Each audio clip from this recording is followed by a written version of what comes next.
guys! Welcome back to my YouTube channel. Hi. So for today, It's been a while. We have Javi here because as you can see from the title, we're going to have a serious talk today. This is so I can hear my daughter shouting. She's not shouting, she's having a good time. So, ang dami niyong pagkain nakikita sa harap ko kasi si Javi tapos na kumain. Ako hindi pa. So, bilang ako yung interviewer ngayon, pwede ako kumain. Fast talk. So, for today, we're going to do questions I've never asked my husband. So, that's Javi. Game? Okay. Question number 1. Do you miss being single sometimes? Honest answer. Before I met her, I was single for 1 year. And before that, I was in a relationship in total for 7. So 7 years, that was 1 year that I met her. The thing is, when I was in my 7-year relationship, I thought na parang gusto ko maging single, like parang sakal na sakal ako. And when I was younger, I thought that nasakal ako kasi I was in a relationship, but yun pala, I wasn't with ideal partners. Kaya I felt parang sakal ako.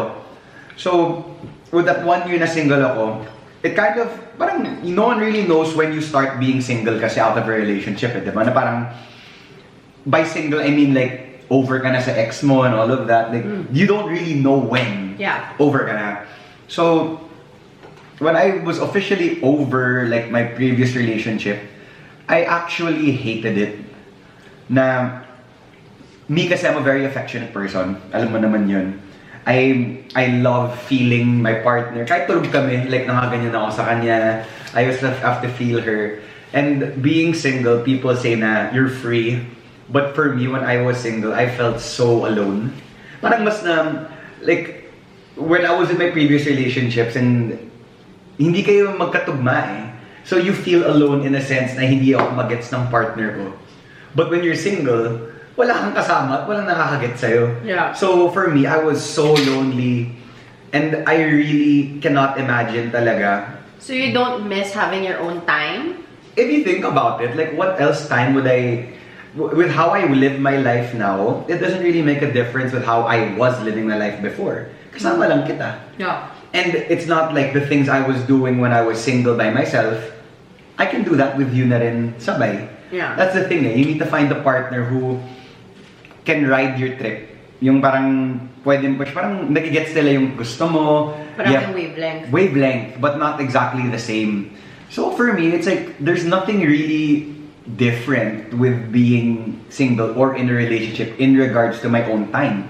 Kasi we've been married for 2 years, magta 2 years, we've been together for 4. I mean, my question is being single is like, let's say you get to travel tapos wala kang bit-bit na anak at asawa. Ikaw lang mag-isa. Like, your expenses are less. Like, do you miss those times na parang wala kami?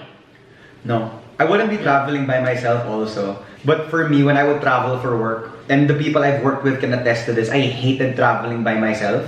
So, pag may work ako, let's say in Boracay or where you have to fly, I'm there for a day.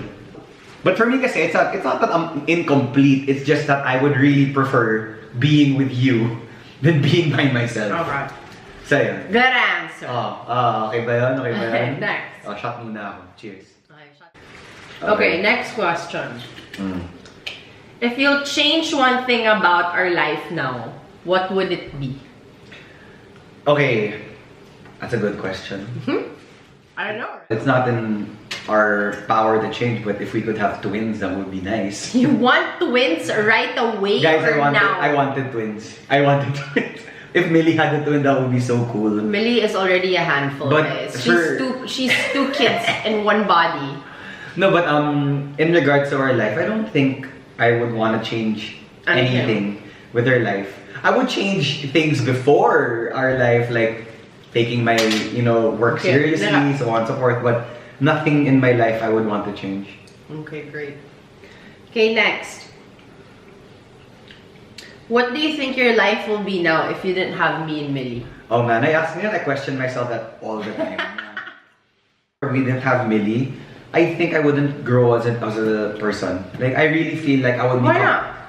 Because you know naman, like, the environment I was brought up in, na my parents are so protective over us that they want to give us the best possible life. But for me, as a father, as a husband, I want to be in a situation where I need to make the decisions and I don't want to have to run to someone to help me. That's why I don't. Okay. I can't imagine, because if I was, I would feel like I would be not at my best self. At this point, do you think that if you didn't have me and Millie, would you be actually married to someone? Or no, I don't at this think. age in your life, would you be considering to Ito na lang, settle down? ito na lang, if I didn't meet you, I wouldn't have even considered it. Sabihin natin I never met you, I never would have. Because remember, we only started talking about marriage probably 8 months into our relationship. Yeah. So if you weren't there from the start, I wouldn't have wanted to get married. No, I think because the funny thing is, when we started talking about it, it's because I brought it up. It was because I wanted to tell him what my plan was. Because I already saw a future with him. So I wanted to see if our goals were aligned. And they were. Parang I wanted to see na parang, okay, itong tao ba na to may goal din like me? Like my 5-year goal din ba siya like me? Because I wanted to know where it was heading. Because I came from a really bad relationship before Javi. A very toxic one. And I just felt like I didn't want to waste my time. And I was with someone that actually, for me, at the time, felt really right. So I wanted to see na parang, okay, baka ito na yung maging deal breaker kapag when I start to talk about it and then magkaiba yung plano namin, baka ito na. Kasi it was too good to be true eh. Like, we were so happy, we didn't fight, we never fought. Tapos parang nagkaroon ng point na parang wala na naniniwala na sobrang ganun kaming dalawa, na sobrang in love, sobrang like, yeah. always like hugging and always together. How it started was you asked me, look, I want to be a mom before I'm 30. Yeah, that was the first thing I Then she said. said, nah.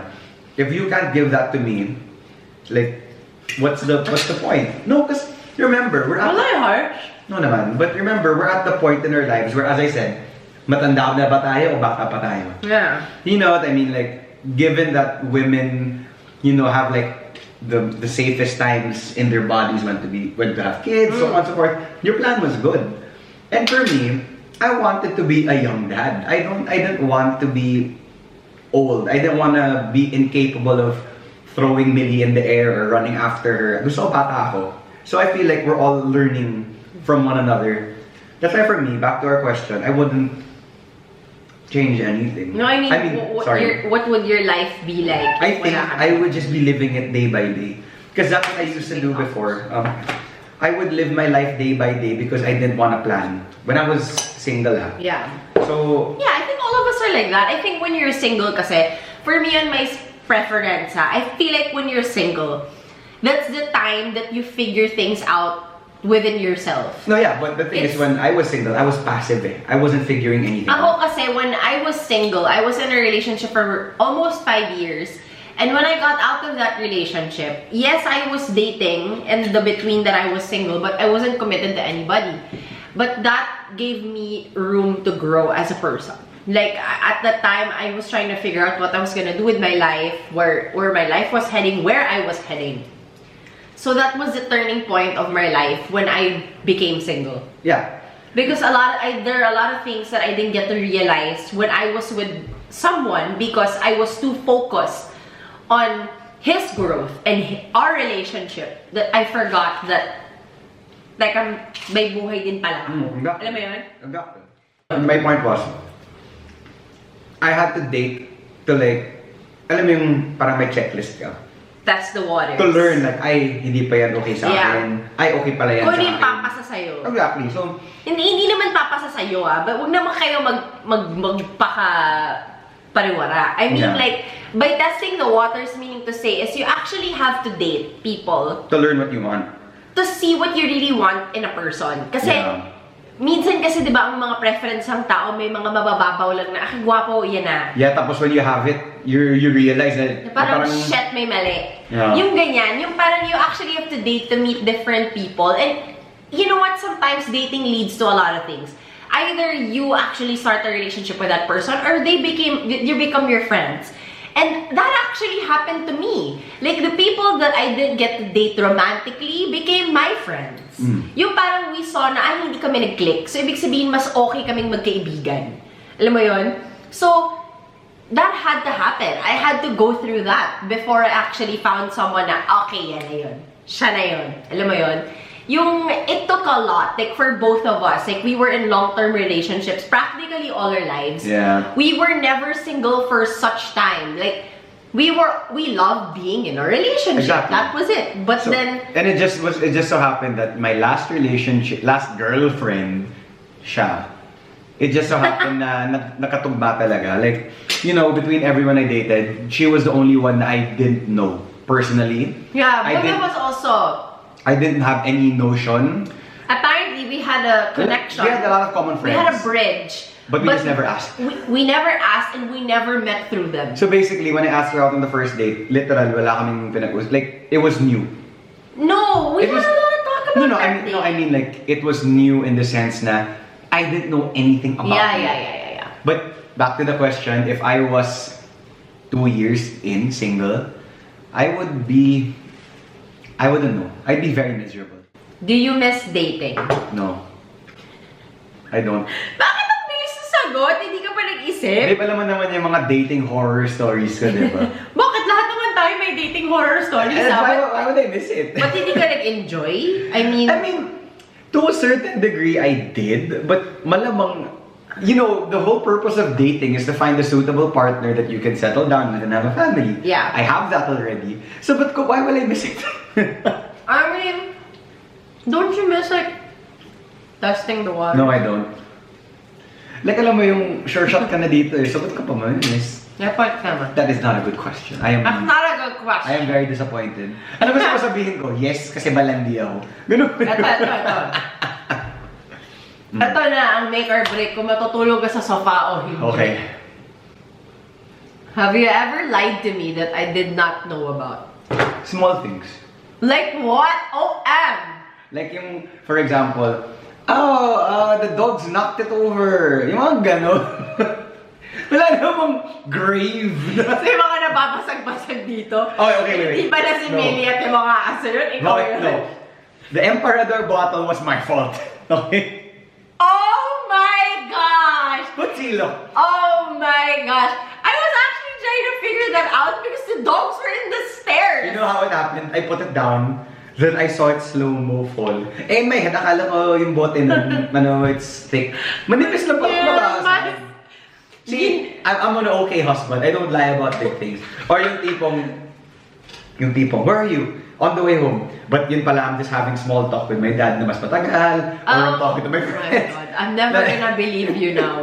When you tell me you're on the way home. Kaya pala sabi ko, oh my God, on the way home, pero ang dalawang oras. Yung style pa nito. Ang lapit-lapit na ng bahay namin. And the way you ask me pa is, saan ka ba naggaling? Di naman traffic ka. Kulang na lang, babe, check mo yung Waze. Oh, kasi naman, guys, like, seriously, he would tell me he would just drop something which is like less than 5 kilometers from our house.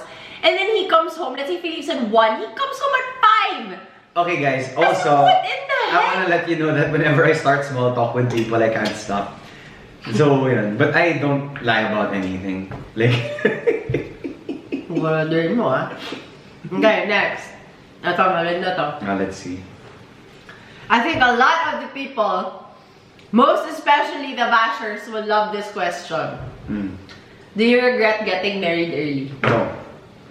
Why Not not? at all. Look at it this way, I already told you with my previous answer that I hate being alone. Yeah, but you can be just with a girlfriend, not But married at your age. Man, you know, that's my question. You could just have a girlfriend at this age. No, you know, when I think about it, like, I'm like, man, we got married. I was 27, you were 26.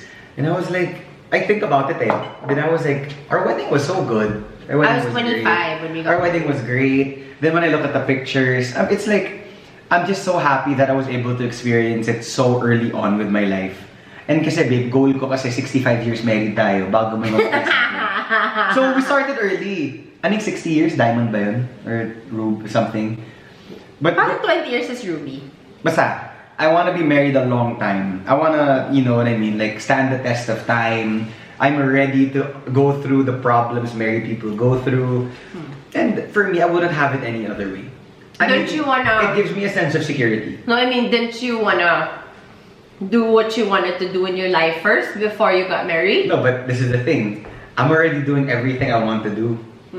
And you know this. I know. I wouldn't have achieved... Wala nang iba? Yeah, look, I wouldn't have achieved all that I have achieved. Well, for me, I've achieved my fair share without my support system, which is my family. So, if I didn't marry you and we didn't have her, would I have achieved that without my support system? O, diba? I don't know. See? But I'm already saying it straight up. Like, whenever people ask me, it's so funny nga, whenever people talk to me, I always have to bring up my wife and my kid in a conversation all the time. See? So, it's like, I love being married. For me, well, it's not for everyone, but for me, it's the best thing. And I have no regrets. I'm actually happy I got married early. Alam mo yun? Okay. Oh. Next question. If you did not meet me, what would be your 5-year plan?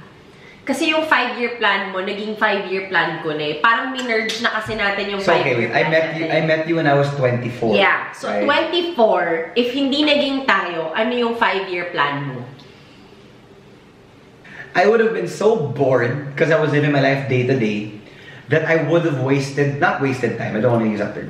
I would have been so bored that I would have continued my studies to get a master's degree so that I have my buffer period ka habang you're in school to plan your next steps.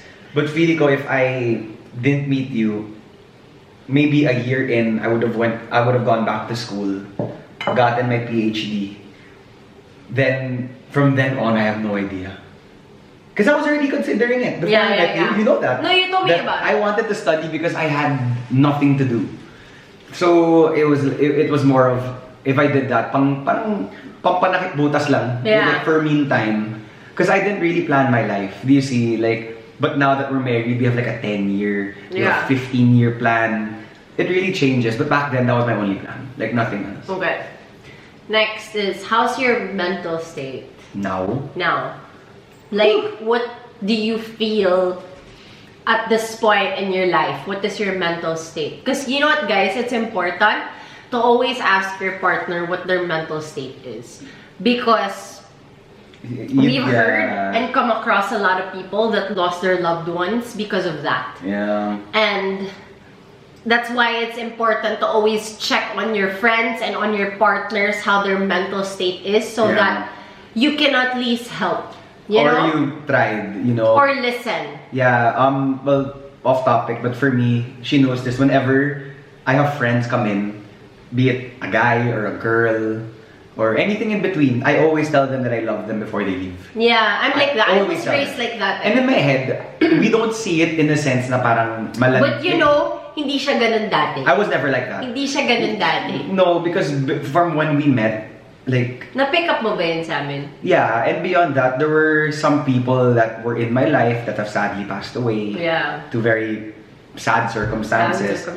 Parang, yeah. alam mo yung when you read your messages, yung last conversation mo, parang... But you always wish you could have done something. Or like, for my conscience, I wish I could have been like, bro, kamusta ka? Yeah. You know? That's true. And it was so sad because like when you read it, parang ang ganda ng mga sinasabi sa'yo. So, with that being said... What is your mental state? You know it was really bad. Truthfully, okay. Truthfully, it was really bad. Me kasi like, if things get bad, I'm past the phase of self-destructing and like ruining my well-being because not that I'm doing it for myself, but I have a child, I have a wife. It's more of, I don't think you know what is enough. Because I mean, as a parent, you'll know that even if you're providing enough, you want to provide more. You want to give the world to your kid. No, I get that. I have that feeling. And for me, it's like, it's very subjective eh. It's like, I'm some providing, but I want to provide more for my child. I want to give her the world if I could. Yeah, I think every parent feels the same way. It eats at me to a certain degree na parang you question yourself, am I living up to my full potential? Yeah. Like, am I giving her the best life? Could she have a better life? There comes a point in your life you do think You that question way. it. And I started, because of that, I started feeling terrible about myself for how I lived my early 20s. Na parang, kaya sera-sera ako, like, I would really just live my life. But if only I took life seriously early on in my life, I maybe would have been able to give her more, you know? I guess it's just the... These are just growing pains. These are just things you go through as a parent. I'm pretty like, if you're a parent, can you comment below and like reaffirm me if I'm not crazy na you really want to give everything. What you feel is normal because every parent wants just the best for their exactly. kids. But there also has to come to a point that you don't only think about that, but you also have to think about your well-being, because if that thought, that beautiful thought that's supposed to be a noble thing as a parent, turns out to be a depressing thing for you, then it's not a noble act anymore. Yeah, I guess like that's the... It's not, that thought is not supposed to make you sad. Yeah. That thought is supposed to make you feel focused and determined and happy. Yeah, I know, but... And inspired. The way I see it kasi is like now I'm in a better place now than I was a few days ago. But it's more in perspective eh. Like now I'm starting to see it na parang, you know, things are getting better, things are looking up.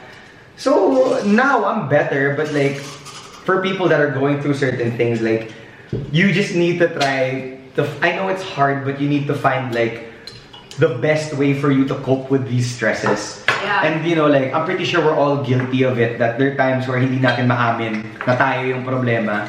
So we take it out on our loved ones. Or ayaw natin aminin kasi in denial tayo. Yeah, but you don't know na your loved ones are starting to get affected kasi nakikita nila yung bad mood mo, or napapansin nila na you're starting to parang project your frustrations onto them. Yeah. And it's not good. So I mean, as much as possible, like, you need to find a way. And even if it's easy to say, I have difficulty doing that sometimes. But that's just being human. So for me, like, I'm just glad then na parang I have a lot of things on my plate now that can take my mind off it, and I can focus into making it a productive thing. Yeah. Like my music and doing all these things. It's just that you really need to understand yourself to a certain degree. Na you're allowed to feel bad, you're allowed to feel good, but you need to try to control yourself and not point fingers onto people as to why ganyan yung buhay mo. You need to be with the people you love.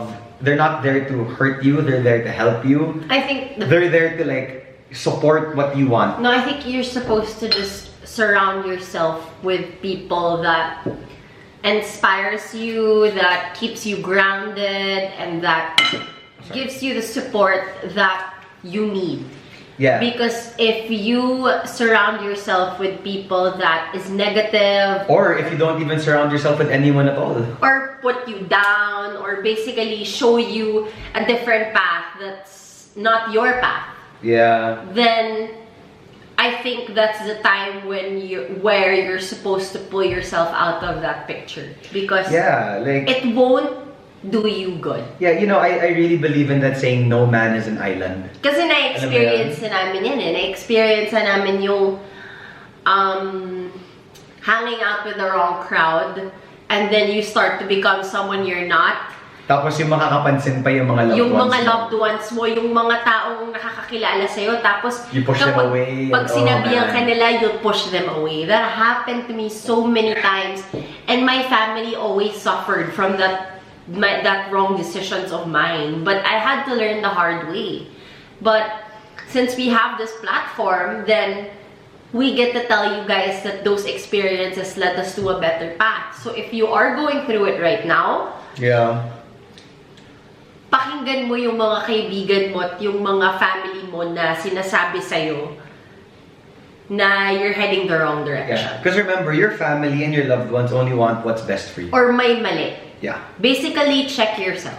You need to check yourself. Once in a while, check yourself. Yeah, my habit is I don't check myself from time to time. Yeah, you know what? That's human nature. Yeah. People do forget to check No, themselves. because I think as humans, like, it's not shameful to say that you're weak. It's not shameful to say that you're sad.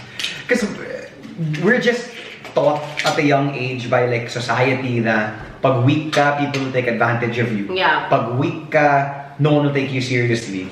But when you're weak around the right people, like the people you love and the people you care about, they know that they need to help you. They know that you need it. They know na hindi ka nag-aarte. It's you just have to take that out of your head. Why in this family, like I'm not afraid to show my wife that I'm weak.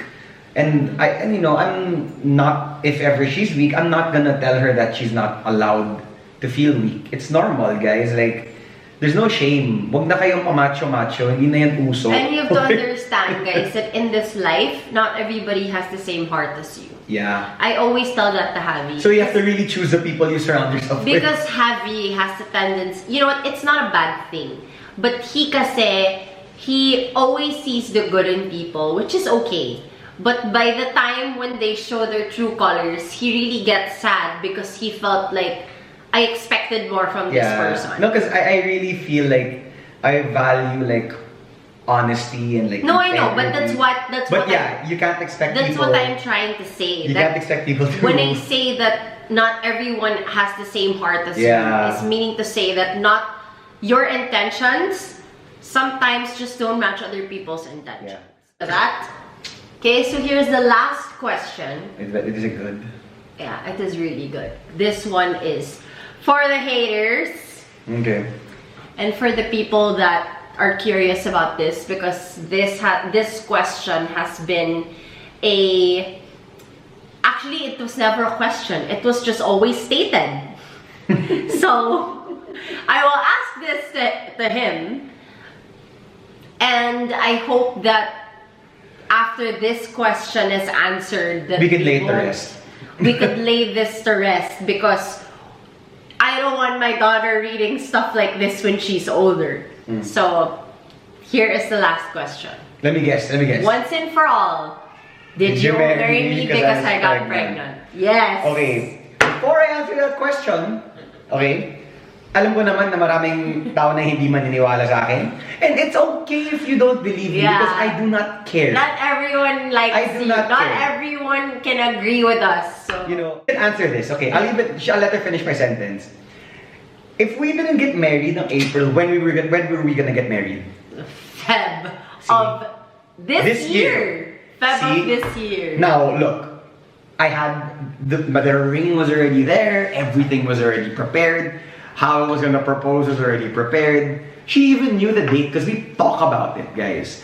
We're very open. Everyone makes it look like we weren't serious about our relationship. This is a perfect example of not everyone has the same heart as you. No, or like, di ba people are like, ang bata-bata nyo, ang tanda na namin, guys. No, I mean, for some, we may be young, but we started at the right age. Hindi naman ho kami nag-start na parang 16, 15 or something. Sobrang bata. Parang we were treated as if we were like insanely young. Or like we weren't capable of any responsibilities. Yeah, like, but we were really at the right time in our lives. The only reason why we didn't feel the need to defend ourselves. Because it was such a stupid thing to say. I'm sorry, but I mean, with all those comments we got and that everybody said, we just felt like it was so stupid for anybody to say. But then, you know what? Wala kaming magagawa. Not everybody can agree with us. But they know. Everyone I'm just knows. indulging you guys because I know that this has come up so many times. So I'm gonna let him answer it. But the opinion of a troll does not matter to me at all. This question, I just asked this to indulge the people. But at the end of the day, we really think that this question is so pathetic. But I will say it. No, hindi. Hindi talaga. 9. Dane. Ano ba? What's no? Anyway, namin pa kami comments, pinikot kita, niloko kita, kasi gusto ko lang yung pera mo. Guys, wala pa akong perang hinabol. Wala akong ganung nangyari. It's funny though, everyone finds every excuse. Every little excuse. Parang ayaw na lang tanggapin ng tao na dahil mahal namin yung isa't isa, dahil masaya kami. And you know what's fun? You know, kailangan may ibang meaning. You know why they can't accept that? Because they can't believe that there's something so simple as love that can answer all their questions. Yeah. But since they don't have they feel like it's so good to be. I know a lot of people think, okay, ang bilis naman, ganyan. But you know what, guys?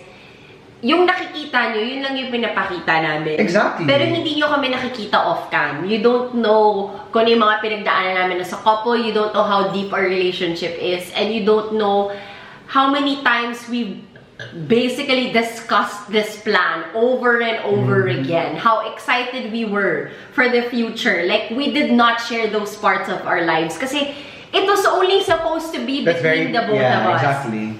And then when this was brought up, because I got pregnant, it was like, you made it such an ugly thing. Like, a lot of people made it look like it's such a shameful thing. Parang sama ng ginawa na hindi nyo ba inisip na baka ginusto namin yun? Yeah, like, that's because remember, people just find it so hard to believe that we're happy. Yeah. So, at the end of the day, even if people say this multiple times, because this is what bashers use to bash me all the time, I just want to let you guys know that hindi po ako nasasaktan.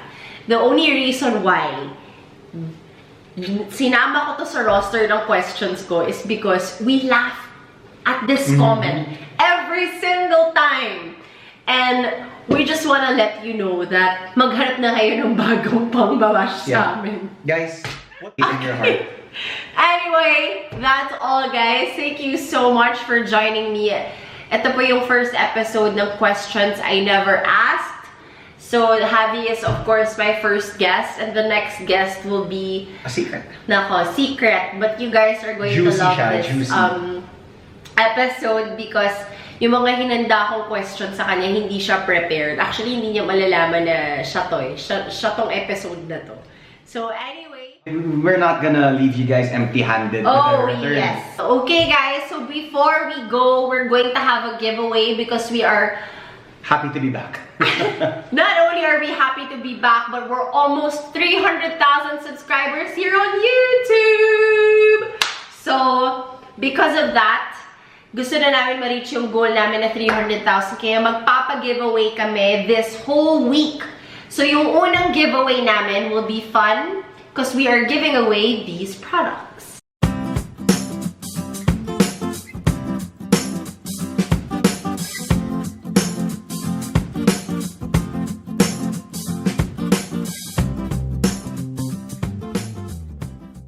Okay, guys, now that you've seen, I just want to say thank you to Union for sponsoring this giveaway. Thank you guys so much for being so generous and lovely to our subscribers. So if you guys want to join, all you have to do is comment down below why you deserve to win these prizes. Also, you have to be a subscriber. Nakita namin yung mga guys, yun ang mechanics namin. You have to be a YouTube subscriber. You have to follow us here on YouTube and our Instagram accounts at Danny Barreto and at Javi Panlilio. Okay, guys, so we will be announcing the winners on Feb 25. So, sa vlog ko ng araw na yun, at the end of that video, I will be announcing the winners of this giveaway. So, I hope you guys enjoy this video and good luck.